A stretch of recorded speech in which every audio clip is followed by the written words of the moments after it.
Assalamualaikum warahmatullahi wabarakatuh. Kepada saudara-saudaraku yang seiman, sebangsa dan seagama. Kisah ke-20. Keutamaan taubat kepada Allah. Dikisahkan bahwa, ada seorang raja kafir yang kejam, yang hidup pada zaman Nabi Daud alaihissalam. Suatu ketika, masyarakat meminta pertolongan kepada Nabi Daud alaihissalam atas perbuatan raja tersebut. Mereka berkata, "Wahai Nabiullah, berikanlah hukuman yang pantas baginya, sesungguhnya dia telah membunuh dan menyandera."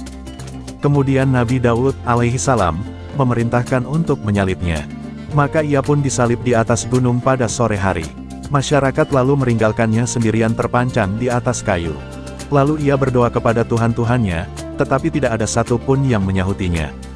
Kemudian ia berdoa kepada matahari dan bulan seraya berkata, "Aku telah menyembah kalian berdua supaya dapat menyelarnatkanku ketika aku tertimpa musibah. Maka selamatkanlah aku." Tetapi keduanya pun tidak memberikan apa-apa. Lalu ia kembali kepada Allah Subhanahu wa Ta'ala seraya menyebut segenap nama-namanya, dan berdoa kepadanya dengan sepenuh hati, "Ya Tuhanku, aku mengingkarimu dengan menyembah kepada selain dirimu. Ternyata aku tidak mendapatkan apa-apa dari mereka semua. Sekarang aku mendatangimu, engkaulah yang paling berhak untuk menolongku. Maka tolongilah aku dengan kasih sayangmu."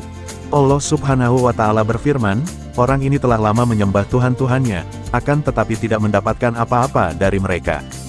Kini dia memohon kepadaku, maka aku kabulkan permohonannya. Sesungguhnya aku mengabulkan doa orang yang membutuhkan jika ia berdoa kepadaku. Wahai Jibril, turunlah kepada hambaku ini, dan letakkanlah ia di tanah dalam keadaan selamat." Lalu malaikat Jibril melaksanakan perintah Allah Subhanahu wa Ta'ala. Keesokan harinya, masyarakat mendatangi Nabi Daud alaihissalam dan berkata, "Izinkanlah kami untuk menurunkannya dari tiang kayu." Nabi Daud alaihissalam mengizinkannya. Sesampainya di sana, mereka melihat raja tersebut masih hidup dan selamat, dia sudah terbebas dari tiang salib. Mereka memberitahu Nabi Daud alaihissalam tentang peristiwa itu. Lalu Nabi Daud alaihissalam pergi ke sana dan ia melihatnya sebagaimana yang telah diceritakan oleh masyarakat.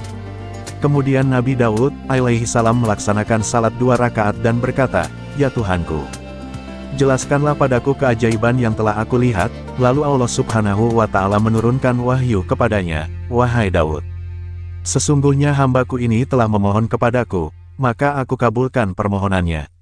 Karena jika aku tidak mengabulkannya, sebagaimana Tuhan-Tuhannya yang lain, maka di manakah perbedaan antara aku dengan mereka? Itulah yang aku lakukan kepada siapa saja yang kembali kepadaku. Wahai Daud, aku telah menawarkan keimanan kepadanya. Lalu ia menerimanya dan beriman dengan baik. Sesungguhnya aku selalu berkata benar dan memberikan petunjuk jalan yang lurus. Wallahu a'lam bishawab."